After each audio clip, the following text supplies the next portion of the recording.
Ya, Assalamualaikum warahmatullahi wabarakatuh. Selamat pagi dan salam sejahtera untuk pendengar kami dimanapun Anda berada. Dan jumpa lagi bersama saya Yofri Haryadi. Dalam 1 jam ke depan kita akan ngobrol dan berbincang mengenai topik-topik yang menjadi atensi publik dan juga aspirasi masyarakat tentunya. Dan pagi ini Rabu 22 Oktober 2025 adalah hari yang sangat istimewa untuk para santri karena hari ini adalah bertepatan dengan Hari Santri Nasional. Dan sesuai dengan topik yang akan kita bahas pagi ini, kita akan mengangkat tema besar Hari Santri 2025, yaitu mengawal Indonesia Merdeka menuju peradaban dunia. Dan ini sudah cukup luar biasa sekali karena saya kedatangan yang juga tokoh santri sukses mengawali dari nol. Beliau adalah Kang Fuad Al-Ansori. Assalamualaikum, selamat pagi Kang Fuad. Waalaikumsalam warahmatullahi wabarakatuh. Luar biasa. Kang Fuad ini adalah anggota Komisi 3 DPRD Kabupaten Bogor dari fraksi PKB.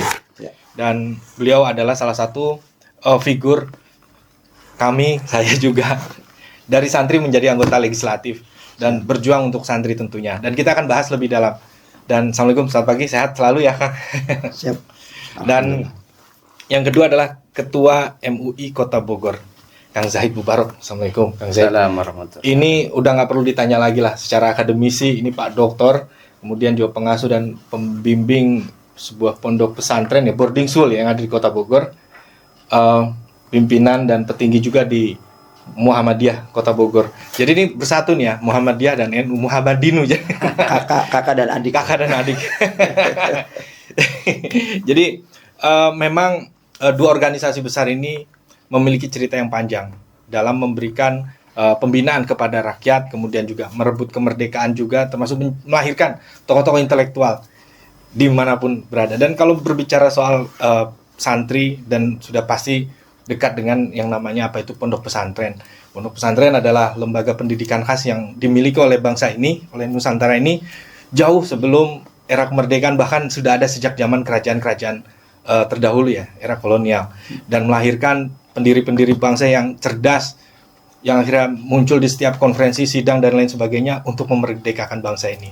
Nah, kita ingin melihat dan mengcapture lebih dekat dengan tokoh-tokoh yang ada di Bogor ini tentang memaknai Hari Santri itu sendiri. Mungkin ke Mas Fuad nih, Kang Fuad nih. Kang Fuad bisa diceritakan nih Kang Fuad, sedahsyat apa sih santri dan pondok pesantrennya itu untuk bangsa ini, kontribusinya? Siap. Santri dalam kontribusi untuk bangsa ini, sebenarnya santri itu posisinya per hari ini dan dahulu itu bukan hanya sebagai saksi sejarah, akan tetapi santri sebagai pelaku sejarah tersebut. Bagaimana santri, pesantren, dan kiai ada di garis terdepan untuk bersatu padu, berjuang bersama untuk menginisiasi kemerdekaan Negara Kesatuan Republik Indonesia. Makanya tidak berlebihan sebenarnya ketika ada hari yang dikhususkan untuk memperingati Hari Santri. Dan ini mungkin hari yang hanya ada di Indonesia. Ya. Kalau di negara lain, walaupun ada ulama, ada mereka yang belajar dan menekuni agama, tapi di negara-negara lain tidak ada tuh Hari Santri. Cuma hanya Indonesia yang punya Hari Santri. Dan ini luar biasanya. Ini sebagai satu simbol bahwa negara ini mengakui eksistensi keberadaan santri sebagai pelaku sejarah dan sebagai orang yang berada di garis terdepan dengan para kiainya, dengan pesantrennya, berkontribusi untuk kemerdekaan bangsa Indonesia. Makanya sangat layak, dan memang ini menjadi harapan kita juga bahwa santri, pondok pesantren, dan kiai itu mempunyai kontribusi yang sangat besar untuk kemerdekaan dan perjuangan bangsa Indonesia ini, tanpa menafikan kelompok-kelompok yang lain seperti itu. Ada cerita revolusi jihad yang melatar belakangi kenapa Hari Santri itu ada gitu. Masih relevankah gitu kan resolusi jihad dulu Kiai Haji Hasyim Asy'ari gitu, untuk membakar semangat melawan di Belasi Surabaya kayak gitu. Nah, kalau kita memaknainya per 2025 ini, jihad apa nih yang sedang kita perjuangkan? Ya, per hari ini kalau dahulu ada ancaman dari luar yang pada saat itu Kiai Haji Hashim Asy'ari mencetuskan resolusi jihad itu tadi. Untuk apa? Untuk membangkitkan semangat semua elemen masyarakat, tidak hanya santri, tapi wabil khusus santri, agar termotivasi untuk membela dan cinta terhadap tanah air. Nah, semangat itu per hari ini harus terus kita hidupkan. Kalau kemarin bagaimana cara kita merebut kemerdekaan, per hari ini bagaimana kita berkontribusi untuk mengisi dan membangun bangsa ini. Santri ini adalah orang yang siap sedia dimanapun ditempatkan. Di tempat yang basah, di tempat yang kering, di tempat yang panas, di tempat yang dingin. Santri itu harus siap, dan memang kita dididik di pesantren untuk mempunyai karakter itu. Walaupun setiap pesantren ini punya ciri khas yang berbeda-beda satu dengan yang lainnya. Tidak ada pesantren yang mempunyai kultur yang sama. Semua berbeda-beda. Tapi kita mempunyai satu kesamaan. Bagaimana kita bisa menjadi salah satu pelaku untuk membangun bangsa dan negara Indonesia ini. Bukan hanya sebagai penonton. Gitu. Santri bisa ada di dunia usaha. Santri bisa ada di dunia ekonomi. Santri bisa ada di dunia politik. Dan saya pun santri. Seperti itu. Saya pernah belajar di Pondok Pesantren Al-Asriyah Nurul Iman. Pondok Pesantren Habib Segaf. Di mana beliau mendidik kami bukan hanya sekedar untuk bisa membaca Al-Quran dan memahami Al-Quran. Bukan hanya sekedar untuk kita bicara bisa membaca kitab kuning, tafsir, nahu, sorob, balaghah, dan lain sebagainya. Tapi bagaimana kita dididik untuk bisa berwirausaha. Bagaimana kita bisa dididik untuk menjadi mandiri. Dan bagaimana kita bisa dididik untuk bisa menjadi orang yang bermanfaat di masyarakat. Nah, itu tujuan dari pesantren itu, walaupun punya kultur yang berbeda-beda, tapi punya satu tujuan yang sama untuk membangun Indonesia. Ya. Dan satu hal yang nggak perlu diragukan dari santri ini, tabah orangnya. Ya, kalau sabar mah itu sudah makanan sehari-hari. Tidak hanya ya sabar, ya tabah, dan siap dengan kondisi gonjang-ganjing yang ada. Nah, kita ke Pak Kiai Zaid Mubarok, Ketua MUI Kota Bogor, dan ini juga akademisi di UIKA ya Mas. UIKA. Ini menciptakan santri yang modern, kemudian juga memiliki pengaruh dan membawa perubahan di era-era seperti saat ini. Terlebih kan kemarin-kemarin pondok pesantren, guru-guru kita ini diviralkan atau citranya nggak dibikin bagus gitu Pak. Ya, apa yang terjadi sebenarnya dalam apa namanya lingkungan kesantrian kita itu, lingkungan pondok-pondok kita ini, dan culture di dalamnya. Baik, terima kasih. Assalamualaikum warahmatullahi wabarakatuh. Alhamdulillah kita bisa di pagi hari ini ya, saat para santri dan kiai itu upacara ya, khususnya di Kota Bogor, dipusatkan di Plaza Balai Kota. Kita berdialog di sini dengan Ustadz Fuad juga dari anggota dewan ya, PKB, mudah-mudahan beliau selalu istiqomah ya. Amin. Dan juga dengan Kang Yofri. Ya, alhamdulillah kita di pagi hari ini. Kalau berbicara tentang pesantren, tadi juga sudah sampaikan oleh Ustadz Fuad tadi, begitu kira-kira kontribusi besar ya dari para santri itu. Jadi kalau kita juga berbicara kultur di dalam pesantren itu, yang paling pertama kali diajarkan terkait tentang adab, terkait tentang akhlak. Ya, ini ditulis oleh para ulama terdahulu di kitab-kitab klasik yang terkenal, ditulis oleh Imam Al-Ghazali, bahwa seandainya kalian itu punya usia 60 tahun, 40 tahun tuh belajar adab, belajar akhlak. Artinya 20 tahun baru belajar ilmunya gitu. Nah, disinilah yang akhirnya adab inilah dikedepankan, akhlak ini lebih dikedepankan ya. Sudah barang tentu akhlak-akhlak yang diajarkan di dunia pesantren menjadi satu karakteristik tersendiri ya, yang biasanya adab-adab ini dikomentari lah oleh pakar akademisi yang seakan-akan tidak sesuai dengan keakademisian mereka. Ya, contoh yang kemarin viral ya, Jalan jongkok. jalan jongkok dan lain sebagainya, itu kan termasuk adab sebenarnya. Ya, masuk ke dalam kultur di dunia pesantren.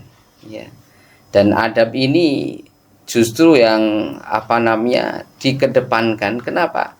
Karena tanpa belajar adab, orang yang punya intelektual tinggi itu, gitu ya, maka intelektualnya atau kecerdasannya ndak begitu manfaat itu. Apa sih belajar sampai tinggi gitu ya, sampai jenjang terakhir, tapi ndak punya adab, tidak punya akhlak yang baik, itu malah merusak, malah destruktif gitu ya. Nah, ini yang akhirnya kultur pesantren itu sampai kapanpun ada tradisi-tradisi yang ikhtiram ya, kita sebutnya ikhtiram ke kiai itu ada. Itu ya. Nah, tradisi inilah yang akhirnya terbawa para santri dimanapun itu. Ya. Kalau dengan kiainya saja ikhtiramnya luar biasa, apalagi sama kedua orang tuanya. Berarti ini bentuk respect juga kan ya. Sebenarnya kita nggak bisa mendikotomikan itu, karena di semua instansi, lembaga, kumpulan masyarakat, di militer juga sama, ada cara menghormatnya seperti ini, respectnya seperti itu, di birokrasi pun sama. Jadi pondok pesantren juga khasnya seperti itu mungkin. Jadi memang ya Islam pun ya, dalam Islam mengajarkan demikian, bagaimana para sahabat ikhtiram kepada Nabi. Jadi ketika Nabi, ini terekspos ke belakang jauh ya, Ustaz. Ketika Nabi mendirikan Masjid Quba pertama kali, ya, kemudian Nabi 4 hari itu nginep di Masjid Quba sampai melaksanakan Jumat, kemudian Nabi SAW melanjutkan perjalanan ke jantung ya kota ya waktu itu masih namanya Yasrib, kemudian membangun masjid ya seluas 5.070-an itu ditulis dalam kitab klasik namanya Ar-Rahiqul Makhtum yang dikarang oleh Syekh Sanur Al-Mubarakfuri. Itu beliau membangun di situ ya, dan ada satu tempat namanya selasar masjid yang dijadikan namanya Ahlu Sufah. Jadi Ahlu Sufah ini adalah ahli-ahli atau yang tinggal di masjid itu yang tidak punya keluarga di Madinah. Saya kasih contoh misalnya siapa? Salman Al-Farisi. Salman Al-Farisi kan dari Persia ya, yang sekarang menjadi negara Iran itu tinggal di situ, tidak ada kaitannya itu. Kemudian yang lainnya itu banyak juga ya, misalnya Abu Musa Al-Asy'ari ya, itu juga menjadi ahli sufah. Kemudian Mu'ad bin Jabal ya menjadi ahli sufah. Kemudian Ibnu Mas'ud yang terkenal ahli tafsirnya ya. Kemudian Ibnu Umar itu juga di situ. Ya, jadi Nabi sallallahu alaihi wasallam mereka ikhtiram kepada Nabi sampai bertahun-tahun mereka itu. Mereka ndak bekerja, ya, tapi disinilah awal mula namanya beasiswa. Maka Nabi sallallahu alaihi wasallam selalu mengatakan kepada penduduk Madinah, wahai penduduk Madinah, kalau engkau punya 3 keluarga, maka masaklah menjadi 4, yang 1 dikirim ke masjid gitu untuk mereka. Itu ada 100 orang dalam sejarah itu ahli sufah, sampai akhirnya dibubarkan di zaman Umar ibn Khattab radhiyallahu anhu. Kenapa dibubarkan? Karena mereka udah cukup ya, cukup mengabdi di Nabi sallallahu alaihi wasallam. Bahkan Nabi kan sudah tidak ada. Setelah itu disebarkan di seluruh dunia gitu. Nah, ini mungkin cikal bakal pesantren diantaranya situ. Dan pertama kali Nabi membuat kelas-kelas gitu ya, di kelas-kelas ini yang ahli strategi lah, komandannya Khalid bin Walid misalnya ya kan. Oh, ini kelas terkait tentang ahli tafsir ya, maka ikut kelas di Ibnu Abbas gitu ya. Oh, ini kelasnya bisnis gitu ya, maka di situ ikut Abdurrahman bin Auf gitu, dan lain sebagainya. Itu sudah ada.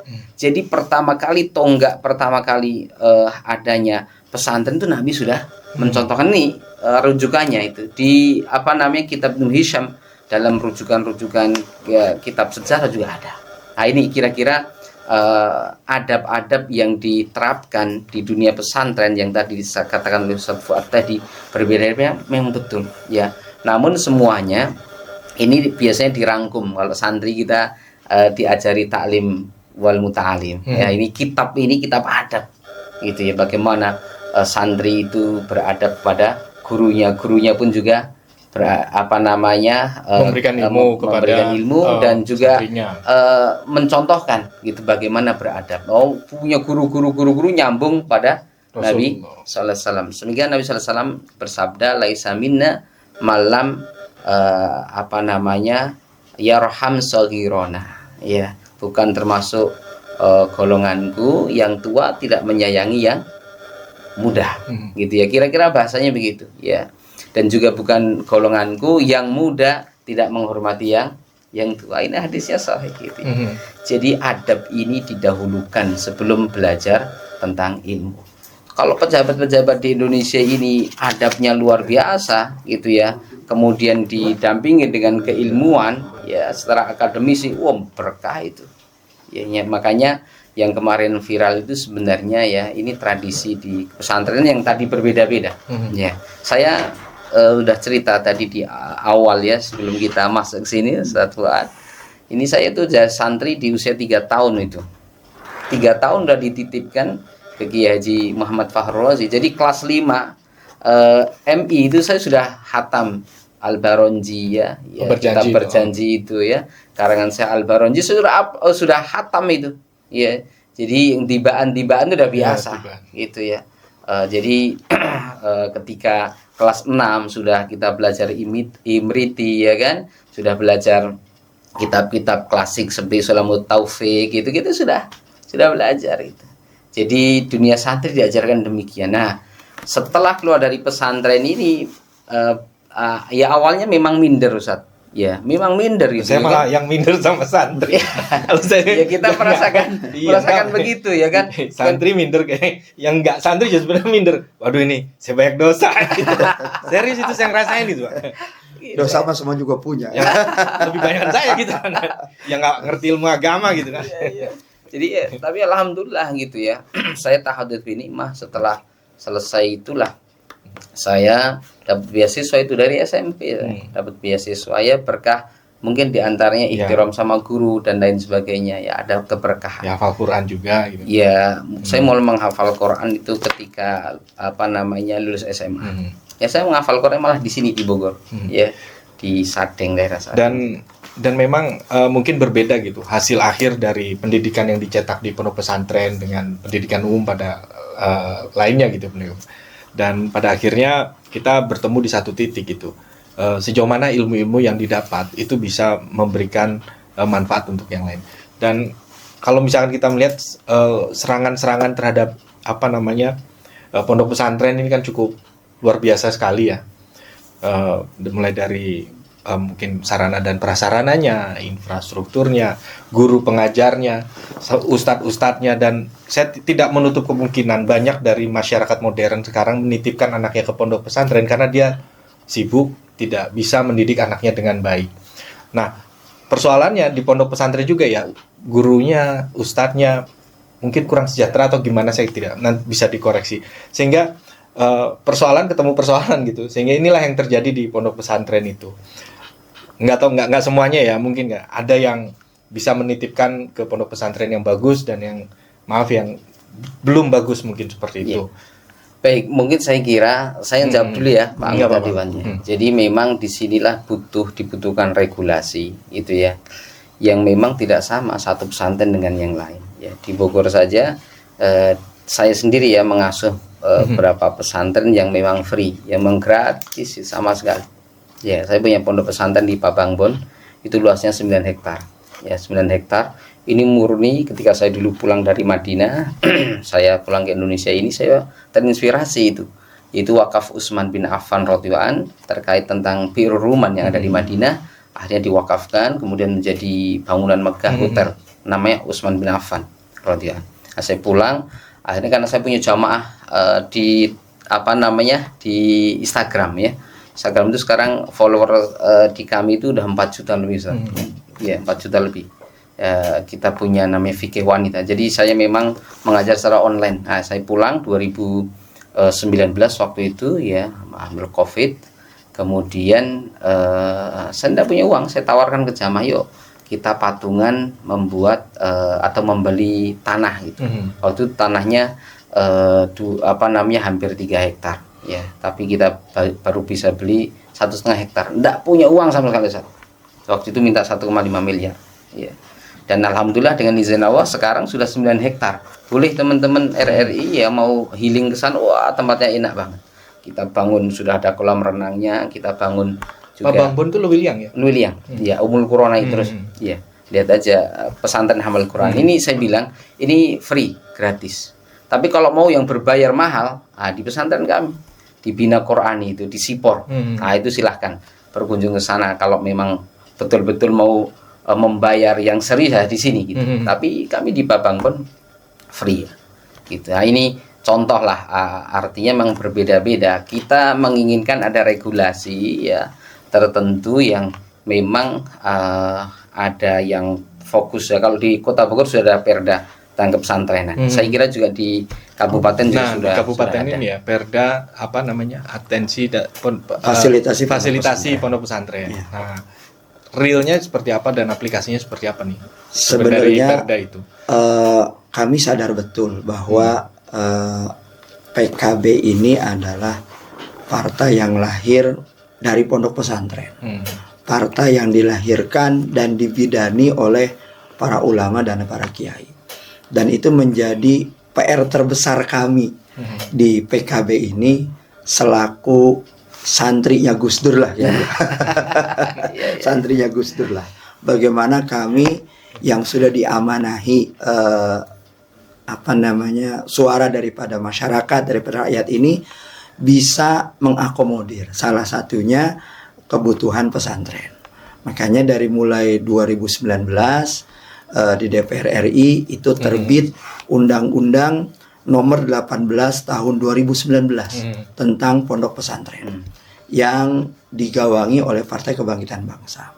Nah, dari situ kami berjuang juga dewan-dewan di perwakilan tiap-tiap daerah, kabupaten, kota untuk memperjuangkan lahirnya Perda pondok pesantren. Kemudian lahirlah Perda fasilitasi pondok pesantren di Jawa Barat, Perda nomor 1 tahun 2021. Kemudian di Kabupaten Bogor ada Perda nomor 8 tahun 2023. Yang mana Perda ini adalah upaya kami untuk bisa pemerintah ini hadir di tengah-tengah pondok pesantren. Karena pondok pesantren ini lahir bukan karena banyaknya sumbangan APBN atau APBD dari pemerintah. Tapi benar-benar pondok ini lahir dari ketulusan, keikhlasan daripada kiai yang ada di tempat tersebut. Jadi kalau misalkan ada kiai yang ingin memperkaya diri, dia nggak usah bangun pesantren. Buka toko aja yang besar atau buka gerai Alfamart umpamanya 3-4 gerai. Selesai dia jadi orang kaya seperti itu. Tapi ini dia buka pondok pesantren. Yang mana anak kita ketika di dalam pondok pesantren tersebut bukan hanya 6 jam diawasi, bukan hanya 12 jam diawasi, 24 jam diawasi. Bagaimana tidurnya, bagaimana bermainnya, bagaimana sikapnya, bagaimana akhlaknya, bagaimana ilmunya, bagaimana makannya, bahkan sampai sakitnya, semua diawasi. Dan layak sebenarnya apa yang kita berikan untuk pondok pesantren, besar kecil kan relatif ya kiai ya. Besar kecil itu relatif. Tapi sudah sangat layak, bukan untuk kiai. Tapi bagaimana pengorbanan 24 jam waktu kiai, waktu pengurus pondok pesantren, waktu ustadz-ustadz yang ada di pesantren untuk memperhatikan mereka 24 jam. Orang tua aja nggak mampu kiai. Orang tua membangunkan anaknya subuh jam 4. Yakin orang tua itu jarang yang mampu. Jarang yang mampu. Tapi pondok pesantren bisa mendidik akhlak anaknya supaya santun sama orang tua. Yakin orang tua sendiri gak mampu. Dan itu pondok pesantren mampu untuk membentuk itu. Dan kami negara, pemerintah kabupaten kota, pemerintah provinsi berusaha untuk hadir. Dan Perda ini adalah hadiah untuk pondok pesantren. Walaupun dalam prakteknya ya mungkin masih banyak jauh panggang dari api lah.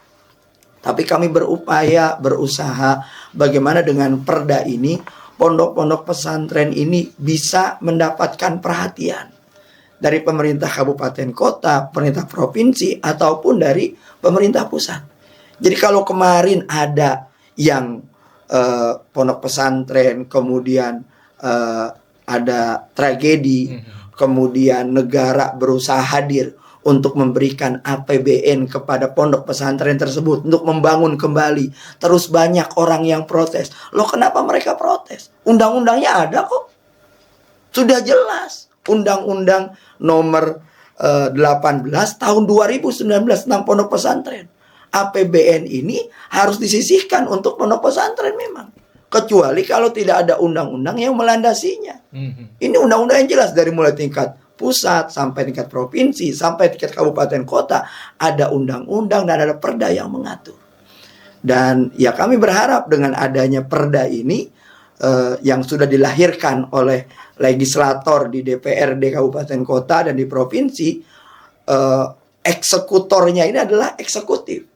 Nah, kadang ada perda ini yang tidak diiringi dengan perbuknya, yang pada akhirnya eksekutif ini belum bisa mengeksekusi dengan baik terkait perda yang kami hadirkan ini, seperti itu. Oh, jadi sampai sekarang belum ada perbubnya. Perbubnya masih ya tarik ulur lah seperti itu. Dan berharap ini di Hari Santri di 22 Oktober tahun 2025 ini, ya dimanapun berada lah di seluruh Indonesia, perda yang sudah ada di tiap kabupaten kota itu segera dibuatkan perbuknya, ditandatangani perbuknya agar lebih jelas keberpihakan negara kepada pondok pesantren. Karena pondok pesantren ini adalah benteng untuk, seperti yang dikatakan oleh Kiai tadi, untuk menjaga moral, akhlak daripada bangsa Indonesia. Ini salah satu benteng yang harus kita pertahankan. Berbicara soal benteng, ini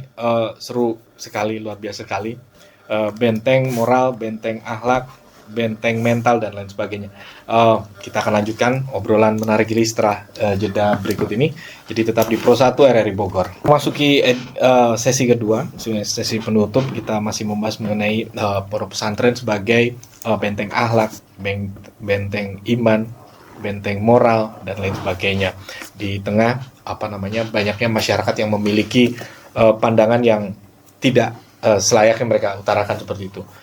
Tadi kita berbincang mengenai apa itu eksploitasi, ya kan, seolah-olah santri ini dijadikan eksploitasi oleh gurunya. Nah, kemudian juga bagaimana memadukan antara sistem pendidikan di pondok pesantren dengan sistem pendidikan modern yang sekarang. Meskipun kutubnya beda-beda ya, karena selama ini kan pendidikan kita kan mengacunya ke barat ya, ke Eropa atau ke Amerika gitu kan. Sementara pondok pesantren kan nggak seperti itu gitu. Atau lagian juga barat juga banyak gagalnya juga dalam hal pendidikan menurut saya kan, seperti itu. Nggak bisa disamakan. Negara dengan penduduk 5 juta dikatakan pendidikan terbaik di dunia. Mereka juga penduduknya 208 juta ya pusing.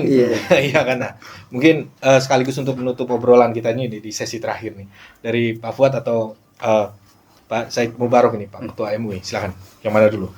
Mungkin saya dulu ya Pak Ya, Ketua. monggo. Jadi begini, di pesantren ini yang pertama kali juga dari sejak dahulu ya dicatat dalam sejarah, ada di dalam Arisalah itu ya,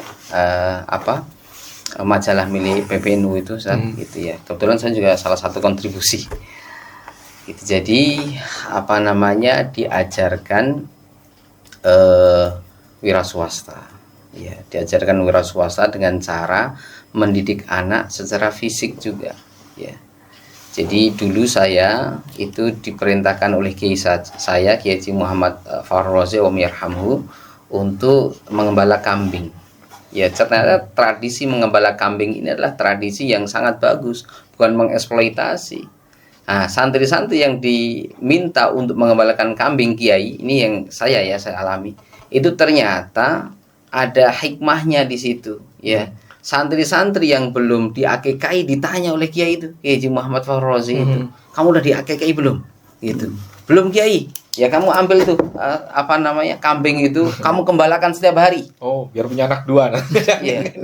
Ternyata hikmahnya itu nanti kambing itu sudah usia bisa disembelih, dikasihkan ke santri itu. Untuk apa? akikah atas nama kamu, coba itu. Kiainya demikian loh. Orang tuanya nggak mikirin ya. Wah, saya sendiri saya ngalamin gitu ya. Yang kedua, tradisi mengembala kambing adalah tradisi seluruh para nabi. Ya. Ini ditulis dalam kitab monumental ya, Ibnu Taimiyah punya Majmu' Fatawa. Itu beliau mengatakan ada 124.000 nabi. Ya kalau Ustadz Fuad nggak nyampe segitu kali ya, 124.000 suaranya enggak. Cuma 7.000 ya.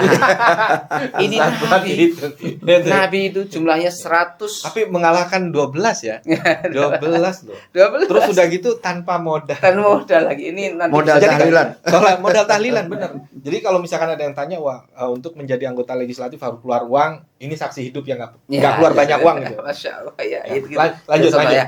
Jadi akhirnya seluruh nabi itu 124.000 nabi dan 315 nabi dan rasul. Ya. Ini dalam kitab Al-Mu'taqad, kemarin saya baru ngaji kitab ini gitu ya. Kitab Al-Mu'taqad As-Sahihah itu ya, dikatakan ada 124.000 nabi, 315 Rasul. nabi dan Rasul. rasul yang tercemar dalam Al-Qur'an ya. Nah, ini diantaranya semuanya mengembala kambing. Kenapa harus mengembala kambing ya? Kambing ini adalah binatang paling unik dan paling susah diatur. Oh gitu. Paling susah. Jadi Coba survei. domba-domba tersesat itu emang benar itu. Susah diatur itu. Susah diatur. Tersesat ya. Maka Nabi sendiri mengatakan jangan engkau keluar dari gerombolan domba ini, karena kalau kamu keluar dari gerombolan Dia domba mencar. akan dimakan oleh serigala. Gitu. Jadi ini hadisnya sahih gitu. Nah, kembali lagi. Jadi kambing itu binatang yang paling susah diatur. Mana ada sirkus sekarang pakai kambing? Sirkus. Ya pakai macan sih. Ya, pakai macan, susu yang ganas-ganas Iya, itu. oh. Harimau, singa, buaya, Ngelayek. ular ya. Iya. Yang tapi kambing nggak ada karena memang susah. Tapi kalau sudah bisa dijinakkan, ini saya ngalami sendiri. Udah bisa dijinakkan satu, ngikut semua itu. Oh. Itu kira-kira tradisi filosofi yang terapkan di dunia pesantren. Jadi ada bahasanya, mungkin bahasa yang sudah pernah viral itu ya, satu komando di dalam dunia pesantren itu. Jadi kalau kambing-kambing yang banyak ini satunya sudah bisa dijinakkan, tinggal dituntun aja, Berarti harus ngikut ada semua itu. kambing alfa itu. Alfa. Saya kira gitu ya, itu bukan mengeksploitasi tapi mengajarkan yaitu life skill. Sekarang juga di sekolah-sekolah modern juga ada namanya market day gitu. Jadi umuran TK apa SD gitu, dia tiap hari tertentu jualan. Ya. Jualan dagang apa gitu ya. Ini juga apa ya itu ya, eksploitasi kan. Sebenarnya kan ngelatih supaya nggak malu gitu ya. Kan gengsi, apaan? Saya kan anak orang kaya, ngapain mesti jualan? Ini yang gitu. disebut life Gengsi. skill tadi gitu ya. Gengsi. Itu bekal-bekal untuk kehidupan di masa depan. Betul. Saya ya dengan Pak Ustadz Fuad ini kami dibekali oleh kiai-kiai kami. Nah, Gitu. cerita Pak Ustadz Fuad nih ceritanya gimana nih? Keliling jualan minyak tanah. Ya kan? Kalau sekarang bensin eceran mungkin. Jadi memang Gimana? Ustadz Fuad? seorang guru di hati para santri itu Ah. itu mempunyai kedudukan yang istimewa. Dan santri ini punya cara tersendiri bagaimana mengekspresikan rasa cinta, rasa hormat, rasa sayang kepada kiai, guru atau ulama tersebut, seperti itu. Jadi tidak bisa disamakan satu tempat dengan tempat yang lain karena masing-masing pesantren punya kultur yang berbeda. Jadi waktu itu saya masih punya fotonya. Saya waktu itu pernah diperintah jadi hansip, Pak. Jadi hansip di TPS. Ini ada Oh, fotonya. ada nih. Wah. Saat saya jadi Oh, iya. hansip di TPS Ini di tahun belakang. 2004. Ini. Ya kan, saya hansip. Foto legend ini. Iya. Hansip TPS 2024. Ini Pak Kiai depan ya itu ya. Ini teman, Oh. ya teman jadi petugas TPS. Karena waktu itu kita pemilu ada di TPS Oh, punya iya, iya. sendiri Iya, di iya. pondok. Saya bertugas jadi hansip. Iya. Dan mungkin keberkahan saya jadi hansip saat itu yang menghantarkan saya sekarang jadi anggota dewan. Menjaga suara ya. Iya, suara. kalau misalkan dulu mungkin Jadi kecurangan-kecurangan itu udah tahu duluan ya. Hansip. iya, Habibnya saya ini nggak nyuruh saya jadi hansip, ya mungkin saya nggak jadi anggota dewan sekarang. Dulu juga pernah. Jadi tugas saya itu setiap pagi itu ngeliterin minyak tanah. Jadi setelah dulu kan minyak tanah susah ya. Saya cari minyak tanah sampai akhirnya jadi DO minyak tanah di pesantren. Setiap pagi tugas saya adalah mengantarkan minyak tanah itu ke tempat wirausaha yang ada di pesantren. Untuk dapur, untuk pabrik tahu tempe, untuk pabrik roti yang ada di pesantren. Karena kita juga dididik bagaimana mempunyai jiwa entrepreneur. Seperti jadi jiwa entrepreneur itu bukan hanya sekedar kita berdagang 1.000 kembali 500, tapi bagaimana mendidik jiwa kita ini supaya bisa mandiri, bisa bekerja, bisa berusaha. Dan ini mungkin yang tidak didapatkan oleh mungkin siswa-siswa yang duduk di sekolah umum. Terkadang kalau mereka yang mau kerja itu di SMK adanya. Ya. Tapi kalau di SMA nggak bisa tuh Ya, untuk kerja belajar seperti doang. SMK seperti itu.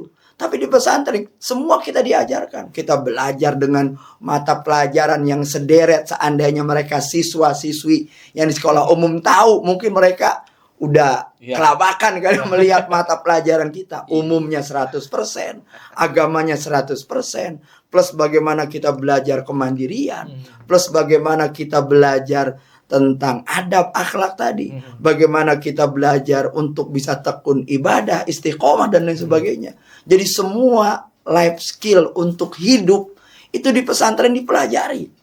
Tidak hanya belajar matematika 1 tambah 1 sama dengan 2, tapi kita diajarkan 2 ini buat apa nantinya.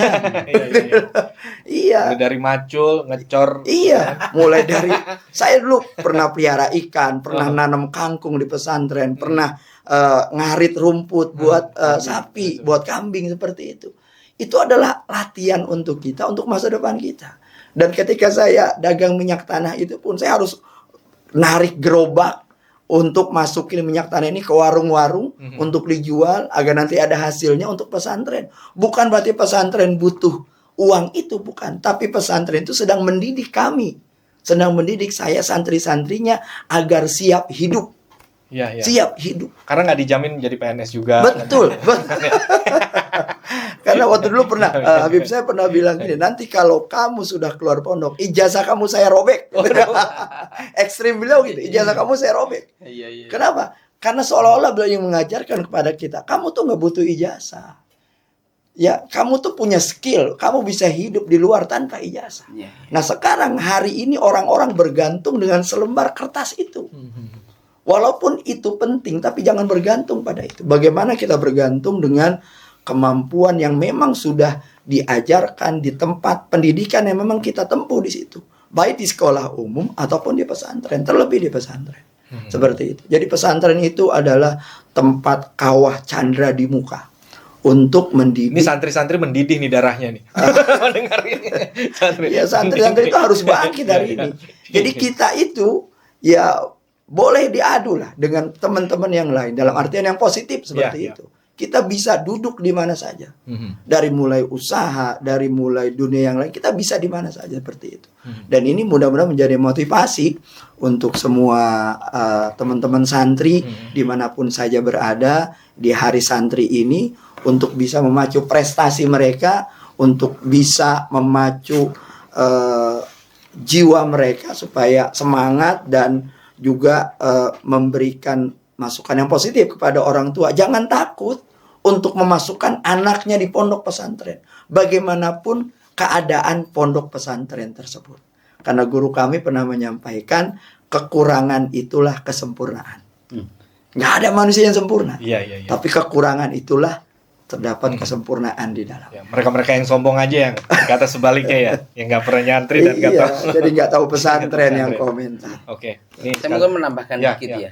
Ini penting kita sampaikan. Saya kira mudah-mudahan para orang tua khususnya atau yang mendengar siaran RRI kami ini, kami ingin sampaikan bahwa di pesantren ini ada kemandirian yang utuh.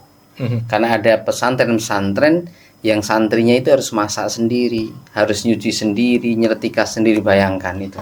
Dan itu nanti bisa didapatkan ya orang tua ini hasilnya ketika anak-anak ini sudah pulang ya minimal 3 tahun. Dulu saya sama kiai saya nggak boleh pulang selama 1000 hari. Ini konsep pendidikan sebenarnya. Setelah saya belajar, luar biasa.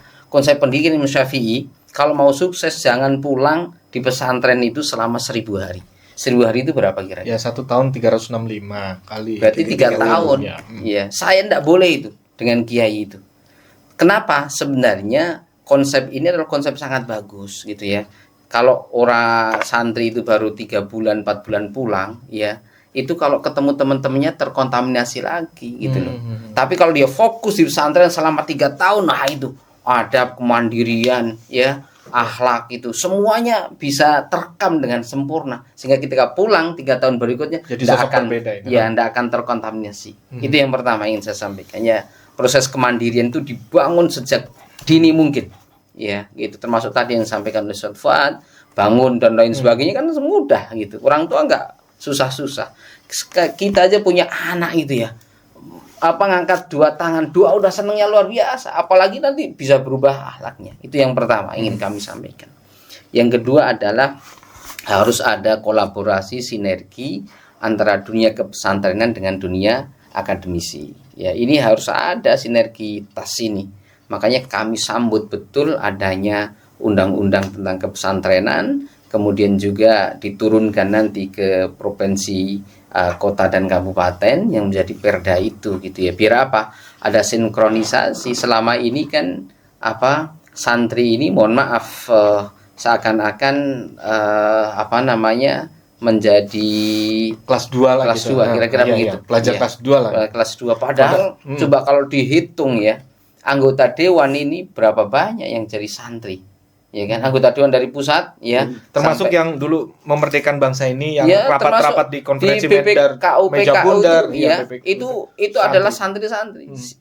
Misalnya salah satu pimpinan Ya. Muhammadiyah dulu Agus ya, Ki Salim, Bagus Hadi Kusumo misalnya. Itu kan santri betul. Ki Haji Agus Salim ya kan, semuanya itu santri-santri semuanya ya, yang bisa membuat ya, pokoknya regulasi-regulasi sehingga Indonesia bisa merdeka kan. dan Termasuk orang-orang pintar Eropa takjub gitu. iya kan, ya. takjub, Kaget termasuk gitu. Pancasila itu bayangkan. Pancasila itu, saya itu pengajar PPKN ya, saya juga membuat silabus di UI Universitas Indonesia, diminta gitu ya tentang PPKN. Dan saya sudah ketemu dengan anggota Dewan Pusat beberapa kali untuk dikolaborasikan antara PAI dengan PPKN ya, karena ini harus harus sinkron.